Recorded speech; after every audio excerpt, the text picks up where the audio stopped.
A new study is projecting an alarming rise in cancer cases and deaths among men worldwide. According to a study recently published in the medical journal Cancer, cancer cases among men are projected to increase by 84% by 2050, with the amount of deaths increasing by 93%.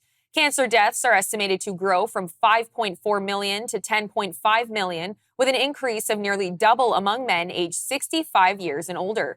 The Canadian Cancer Society estimates that in 2024, over 127,000 men and 120,000 females will be diagnosed with cancer. Prostate cancer is expected to account for around one-fifth of all new cancer cases in males. Joining us now to unpack this further is Dr. Abhishek Raut, Medical Director at Appletree Medical Group. Dr. Raut, thank you for joining us. Thank you. Good evening. Now, let's start by discussing exactly why more cancer cases are expected to be diagnosed in men than in women. Is this due to certain types of cancer being more common than others, or are there just additional factors?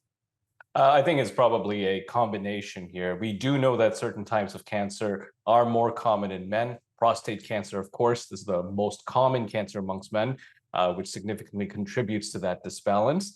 We also have lung cancer. Historically, men have had higher smoking rates than women, leading to a very high incidence of lung cancer as well. Colorectal cancer is also a type that's more prevalent in men, and there may be a lot of different factors associated with that. But yes, there are additional factors. There are lifestyle choices, there's occupational hazards, there's biological differences, and also healthcare utilization that definitely can cause some issues with men being diagnosed more often than women. Now, studies done in 2020 and 2021 revealed that men are faced with a higher death rate compared to women. What are some of the reasons behind this? Well, I think we see some biological factors here. There's hormonal differences. Men have lower levels of estrogen, and estrogen has had quite protective effects against certain diseases, especially cardiovascular diseases. There's genetic factors as well. Men are more likely to suffer from conditions like hemophilia or Duchenne muscular dystrophy. There are also behavioral factors. Men tend to visit healthcare providers less regularly. And from social and environmental factors, certainly there's mental health pieces and occupational hazards that men tend to have more in correlation to women. Now, the study also states that men have more cancer cases linked to occupational carcinogens than women do. Can you expand on that for us?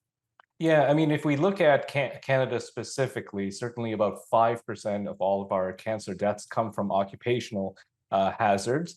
And what we do see when we look at the differences between men and women, certain cancers linked to asbestos, which we see in construction and manufacturing, or silica dust, which we see in mining and construction, can certainly see that more in men than women. There's diesel engine exhaust, which we'll see in trucking, construction, and railroads, and a lot of industrial chemicals as well.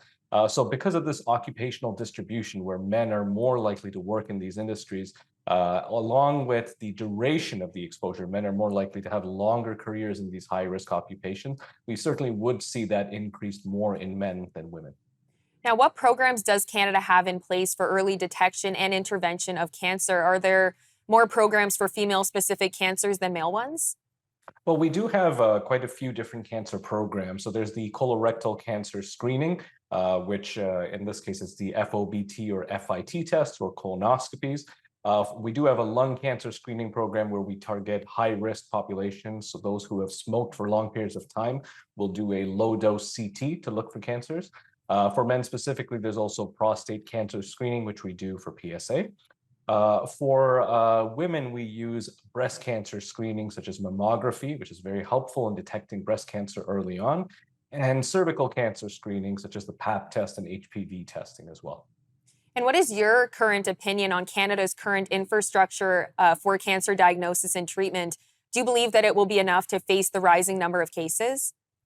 So I think this is interesting because we do have a lot of strengths. We have a comprehensive cancer control strategy that we use. We do have advanced screening programs, but there's a lot that we're going to need to improve to face this onslaught as well. We have a rising incidence of cancers and other diseases and an aging population. And we still have a lot of equity access there. There's disparities in access to healthcare when we look at around different groups like Indigenous communities as well. So certainly there's a lot of advantages that Canada has to overcome, but certainly areas that we do need to work on as well. Dr. Raut, thank you so much for joining us today. Thanks so much for having me.